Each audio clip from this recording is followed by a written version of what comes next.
today's webinar, Role of Guidance for BioBanks. Thank you for your time and being here today. We are running a live question and session at the end of the webinar. So if you have any question, ask through the message during the presentation or at the end, you can ask directly with Dr. Ko. Dr. Ko will answer all your questions. Even if you don't have time to ask the question at last or you remember some question after the meeting, you can write directly to BioBank India Foundation for any query regarding the biobanking. And if you miss anything, don't worry. Recorded webinars will be available on BBIF site.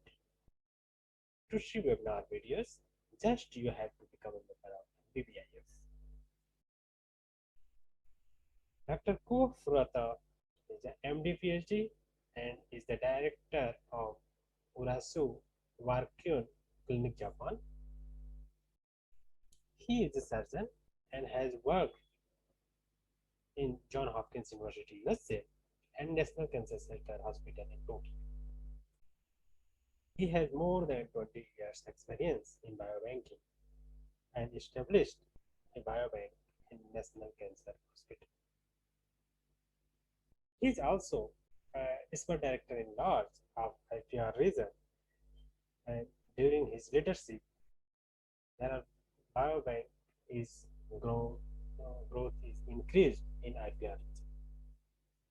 He has been involved as official liaison between ISBAR and ISO TC 276.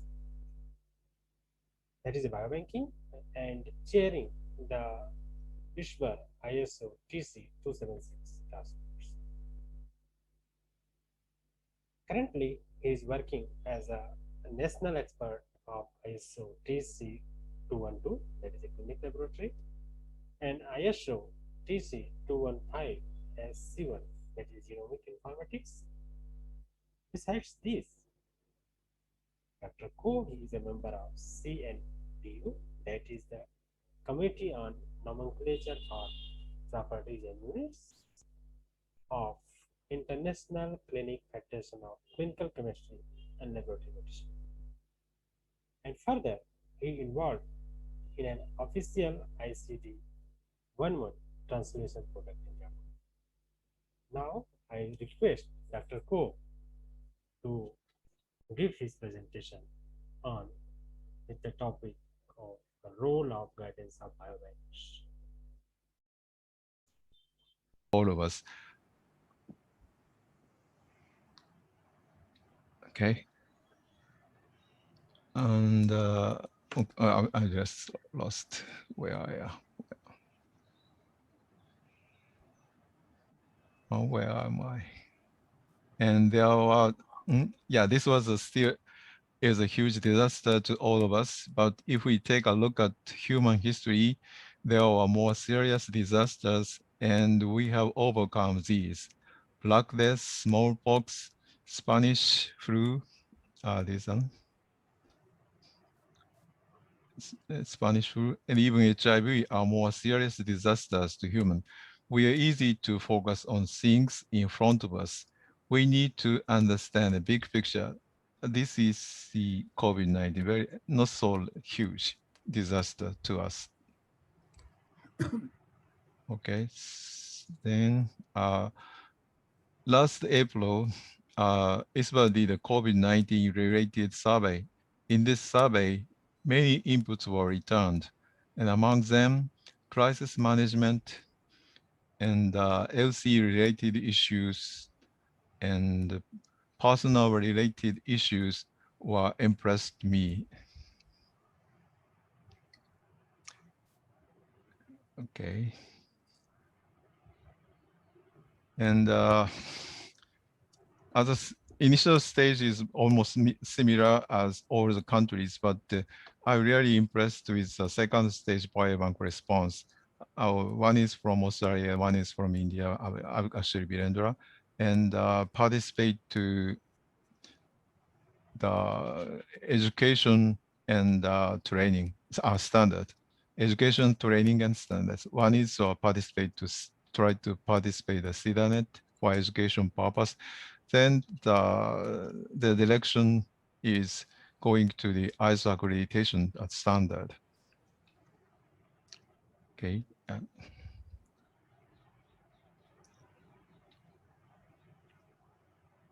So regarding this education, training, and accreditation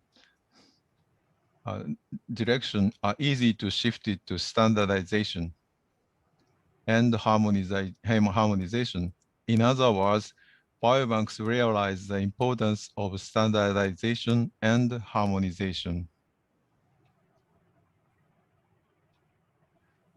And regarding standardization and harmonization, there are some definitions. These are all from clinical laboratory field. And the standard one is the standardization, the activity of establishing with regard to actual or potential problems, provisions for common and repeated use aimed at the achievement of the optimal degree of order in a given context. And this other definition is a standard. It's a document established by consensus and approved by a recognized body that provides for common and repeated use, rules, guidelines, or characteristics for activities or their results aimed at the achievement of the optimum degree of order in a given context. And the standards should be based on the consolidated results of science, technology, and experience. This is very important and aimed at the promotion of optimal community benefits. And more universal definition is standards can be broadly subdivided into three categories: product, process, and management system. The product refers to the quality and safety of goods or services. Process refers to the condition under which products and services are to be produced, packaged, or refined. The management system standards help organize to manage their operations. They are often used to create a framework within which our organization consistently achieves the requirements set out in product and process standards. And harmonization, the one harmonization is still a dispute, still a discussion. Harmonization is one definition of harmonization is just from the clinical laboratory, but a process that reduces the variability of results of a laboratory measurement procedures to a level below the clinical meaningful limits.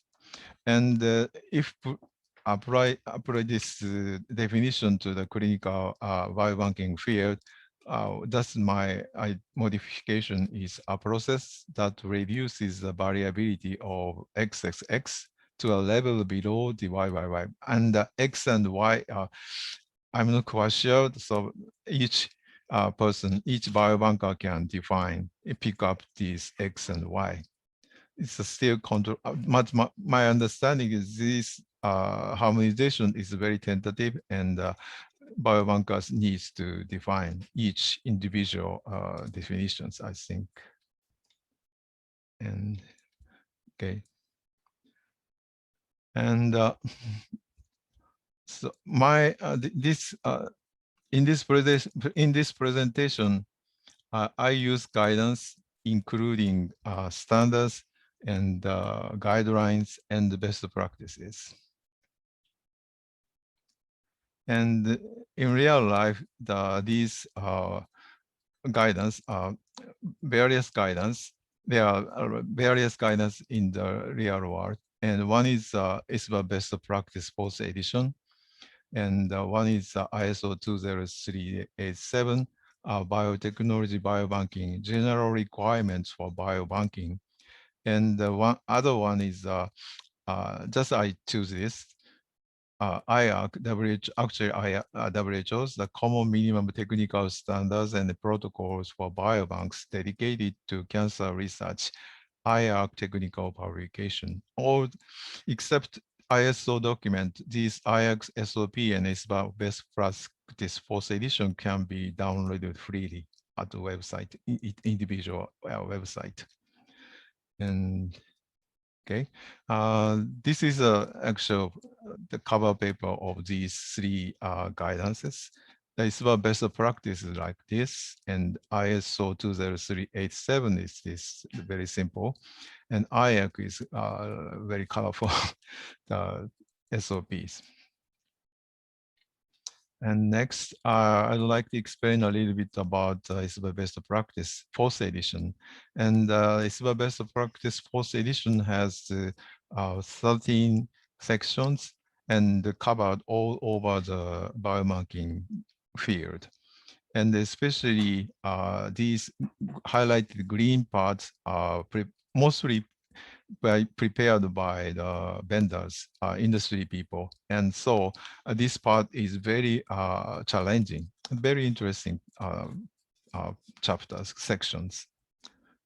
And additionally, the last year, I think ISBA also prepared the addendum very focused on the liquid nitrogen based cryogenic storage.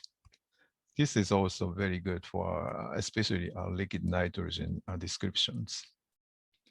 And let's switch gear to ISO. The ISO 276 is a group of biotechnology and covered biobanking and other areas. The WG is a working group, and WG1 group focused on terminology, and the WG5 group focused on data processing and the integration. And the WG2 are mainly focused on biobanks and bioresources. The most famous document is, I already mentioned, that ISO 20387. Besides these, the small letters, a little bit small letters and difficult to read, but one is TR22758. This is the implementation guide, and 203, of course, and the 21899 is a validation and verification document. And besides these documents, currently the WGT2 is focused on other non-human domain biobanking bioresources, and one is a 23105 plant, and one is a 2038 animal.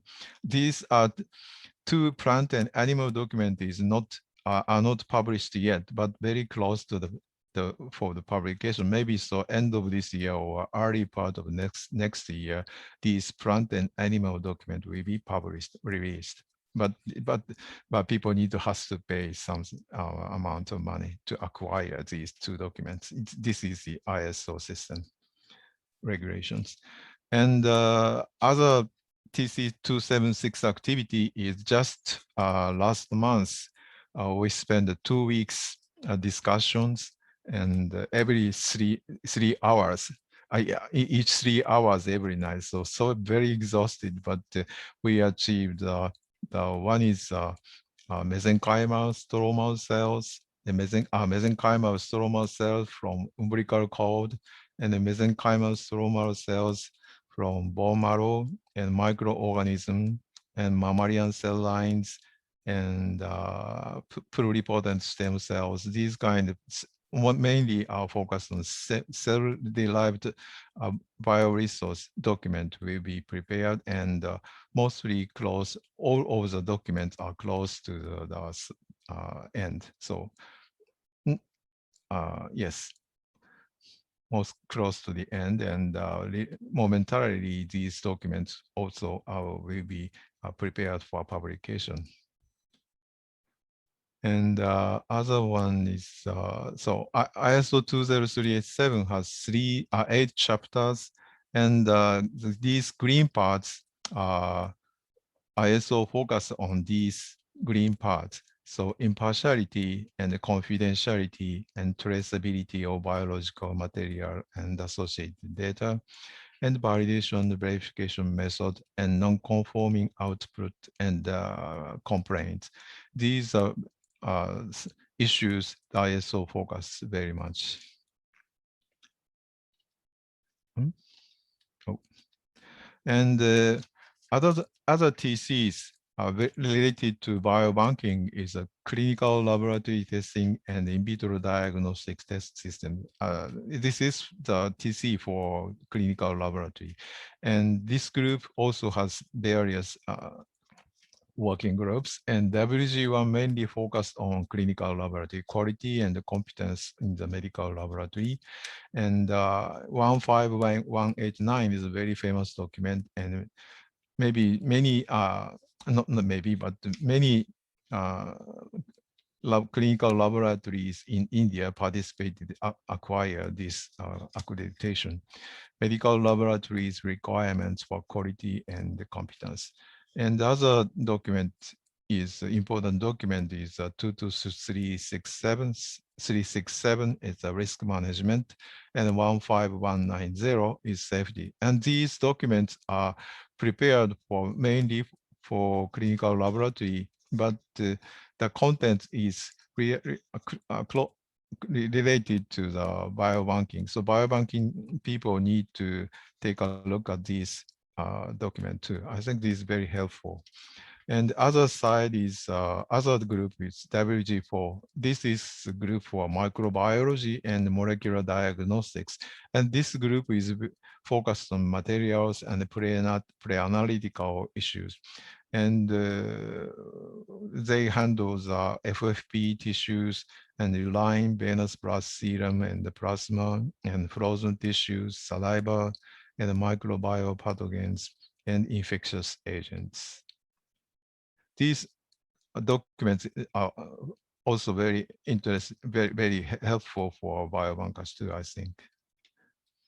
And the other ISO documents are also TC212, but WG5 has prepared a biorisk document. And 17025 is testing and calibration laboratories, documents for other testing and calibration laboratories. And TC ISO 9001 is very famous document and quality management system. And the 5798 is still this, we are discussing this, preparing this document, but this document is prepared for the SARS-CoV-2 nucleic acid amplification tests. I will explain a little bit later. Okay. Okay, this one. And 5798, the quality practice for detection of severe acute respiratory syndrome, coronavirus, SARS-CoV-2 by nucleic acid amplification.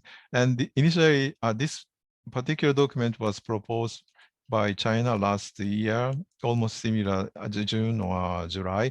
And we realized that this document is very important, not limited to the SARS-CoV-2, because we are uh, maybe there are lots of potential pandemic will come to the world in the future. So we need to prepare the future pandemic. So we realize this, and we expand this scope, and now this document is very good, and still this in discussion, but the content, very important content to be added is one is the LC issues, and biobanking consideration is it was implemented, and sewage and the wastewater detection, the materials was added to the as a material, and the pooled sample detection is also added. So these, based on these addition, that this document is now very sophisticated, and this document is still in discussion, but I think the final date will be November 25, so 25th. So maybe this document will be published end of this year or next year. And this document is what we call fast track, on the fast track, because people need this type of document. We are still in middle of the pandemic, so we are this document is on the was and is fast track. And next, the switch gear to the IAC document. And this is prepared by IAC WHO. The IAC is located in Lyon, France. And I was there in 2019. And this document, this SOP guidance is a little bit different from others. And but this document is very focused on, very unique to the description part is liquid nitrogen storage. And besides these technical issues, this document is very good at informed consent governance and other ethical issues. And I compared these three documents, best practice post edition and 20387 IAC SOP. And the focus is ISBA best practice is focuses on technical factors, also covers basic aspects, and almost every biobanking issues are implemented. And 20387 is focused on the management field of biobanking, including a number of technical factors. And the 20387 is very authentic and document, and it is very basic, covers basic field. Basic issues. And the IAC SOP is focuses heavily on procedures. And the material, the human or non-human, the ISBA best practice covers human and non-human. And ISO 20387 covers human and non-human. And IAC SOP is only human. The point is ISBA best practice, there is a maximum inclusion, and ISO 20387 is a customer and the fitness for purpose. And the IAC document is LC and liquid nitrogen and SOP. I already explained. And the interesting point is crisis management. These three documents each mention the disaster crisis management, but no one document prepared mentioned the pandemic. And ISBA best practice mentioned the business continuity plan and disaster recovery plan, emergency plan.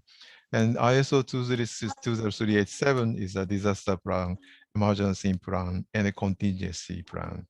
And IAC document is business plan, of course, and the disaster recovery plan, emergency response, and the contingency plan. But more and not mention the pandemic, but these disaster related plan, emergency related plan covers.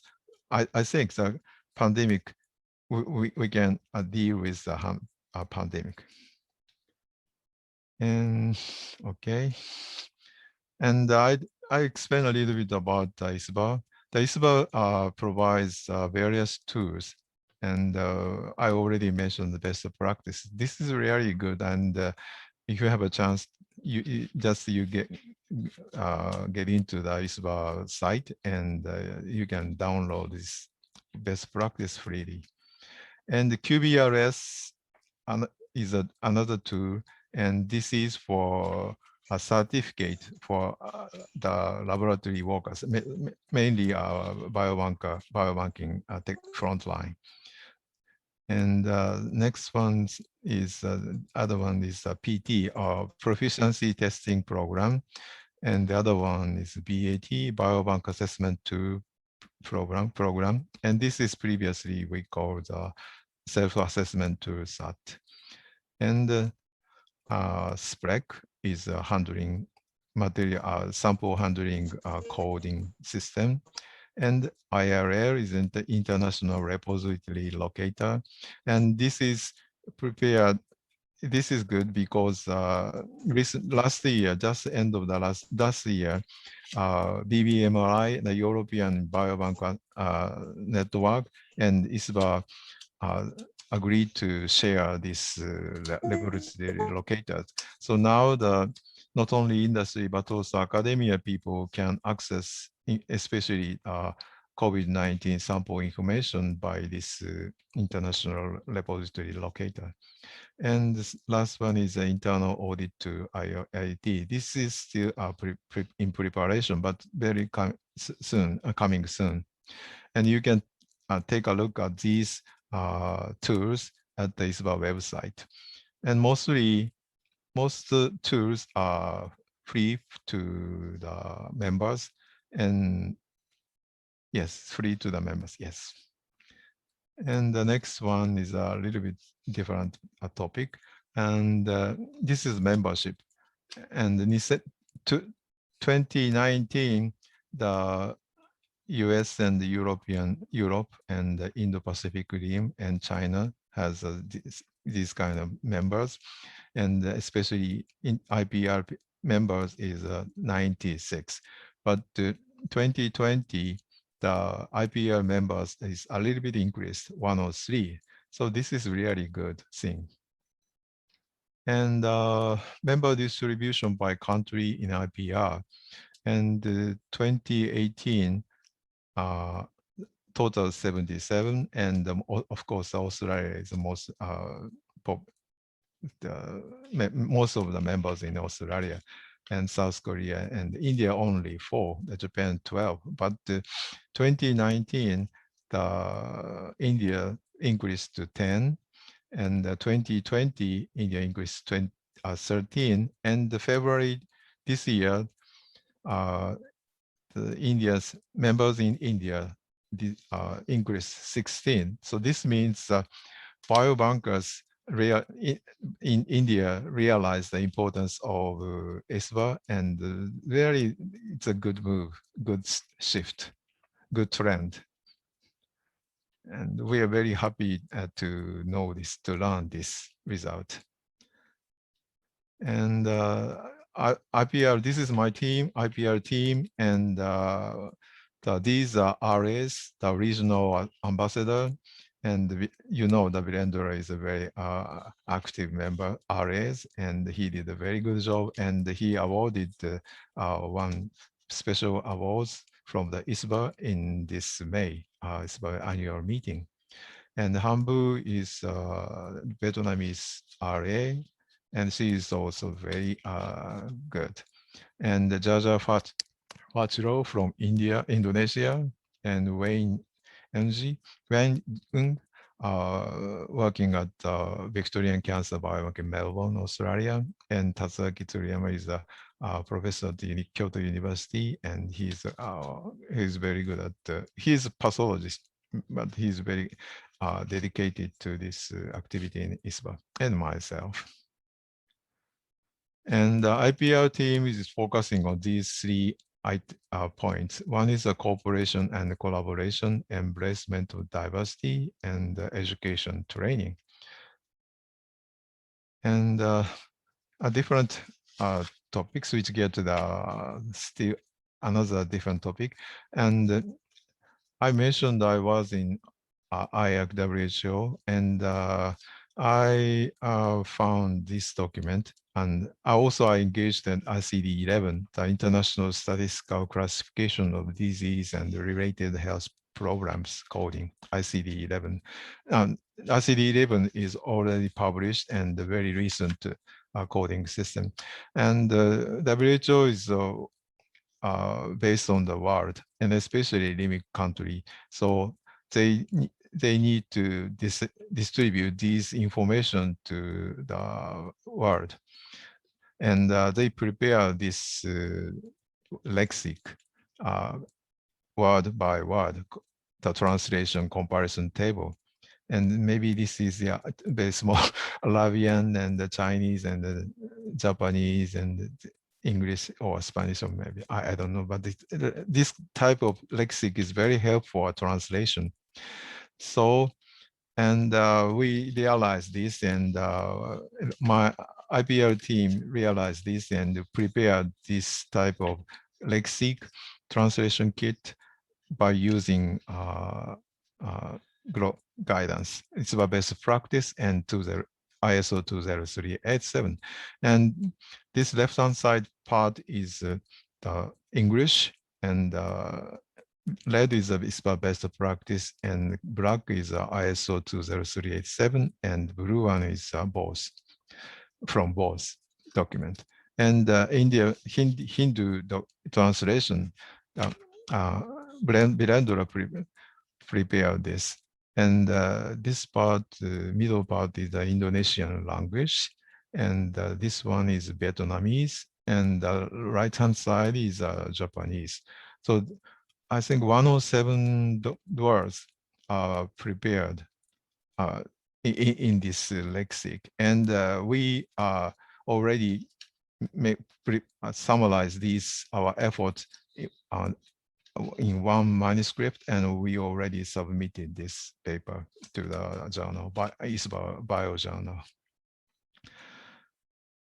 And okay, this is the another topic. And during the COVID-19 pandemic, and nobody can meet face to face.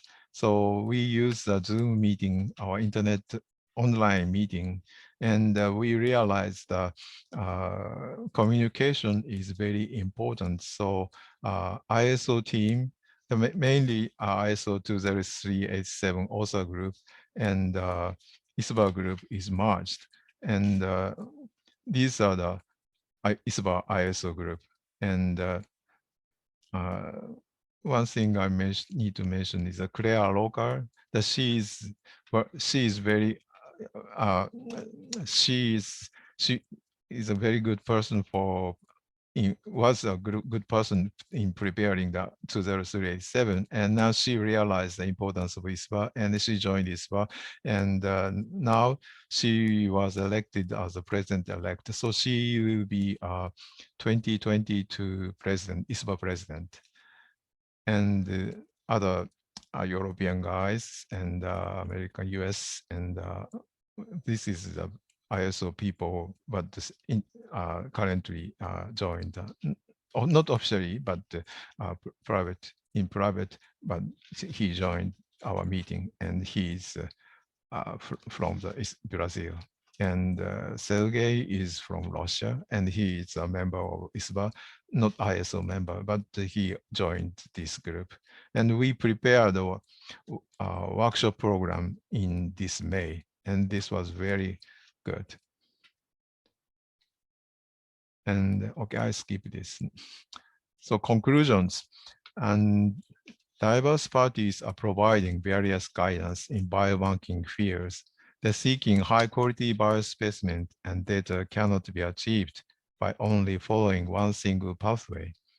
Biobankers need to choose an appropriate guidance fit for their needs, and the biobank needs to understand that broad and flexible approaches.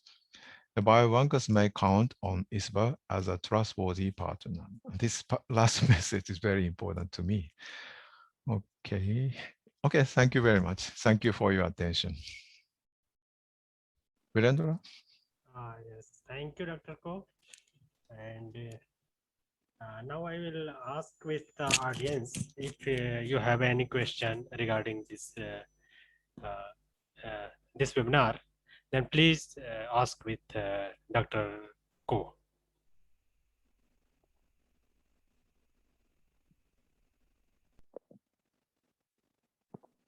Virendra, can I ask one question? Yes, sure, sir, sure.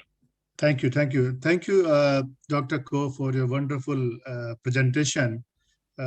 Myself, Dr. B.K. Rana, I am the CEO of accreditation body here in India, which recently started an accreditation program for BioBank as per ISO 20387.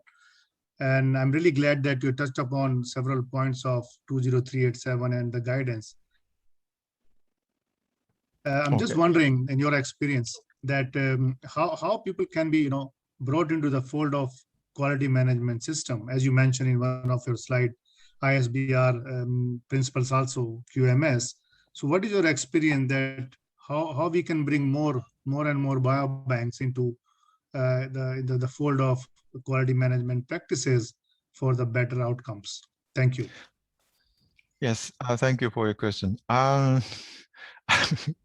It's difficult to answer, but various documents, various guidance provide various QMS and lots of QMS. But ISO, I already mentioned, is very authentic and minimum, just ISO provides a minimum requirements or type QMS because ISO try to distribute this information acceptable for all. And ISO's the descriptions, the direction is, I think, the acceptable for everybody because the document is approved by various countries, 19 or 30, 19 uh, voting countries and 13 observatory countries. So more than 30 or 40 countries accept these. So that sense, in that sense, this first I encourage the biobankers to take a look at this ISO document first. Then if you think that this part is not enough or this part is we try to do more. This in this occasion, then next I advise you to check the ISBA best practice, and ISBA best practice also provides a very very sometimes very challenging, but all the information you need. Then you think you discuss with your colleague and what type of QMS or what type of guidance we should follow. That's my advice. I hope I answer your question. Yes, thank Dr. Ko. Yes, I understand it's very complex question, but primarily I agree with you that it is important for biobankers to adopt some practice, to ensure that their biological material, which they are banking, that is of high reliability associated with good quality of data, Yes, so I that agree with you. the users can get a lot of benefits. So I Mhm. think somewhere you have to start, whether it is 20387 or ISBR best practices, and move along with better practices being used in. And I think thanks for that. And I'm really thankful to the Brender also. Brender is a leader in here. He is really driving a good quality management system in his own bank, and I think creating awareness as well. So I think creating awareness is the key, in my opinion, for the biobankers to Mhm. But I think that adopt people the system. Thank need you. to realize that good quality people you frequently mention say the good quality sample and good quality data, but good quality is not the universal uh, value. The one biobank the quality good quality for one biobankers and good quality for the users or uh, uh, need to discuss, need a dialogue. Then not only biobankers and the users understand that this is a good quality for us. This kind of discussion or dialogue is very important. Yeah. Thanks. Yeah. Any other question from audience?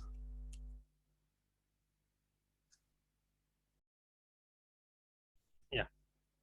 If we don't have any question, then I think we will end the session because there is overtime.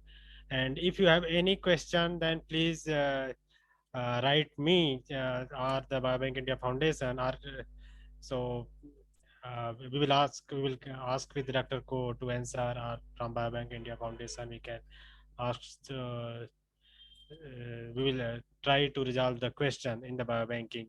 And at last, I would like to say that thank you all, and India is really has the gold mines of the bio resources, and we should go through the our guidelines and know that how we can use those gold mines in the better way, so that we can go for the discovery of new biomarkers, biomedicine. So all stakeholders in biobanking is not a single field. It is that is a combination of many experts, from the legal, from the layperson, from the clinician, researchers. So we have to come together to grow this science in India, so that we can improve the healthcare and healthcare in our country. Thank you all, and thank you all for the joining this session. Thank you very much. Thank you, Dr. Ko, for your time, and Bye bye. uh, Thank you. okay, Thank you, Have a good Dr. Ko. day. Thank you so much. okay, bye.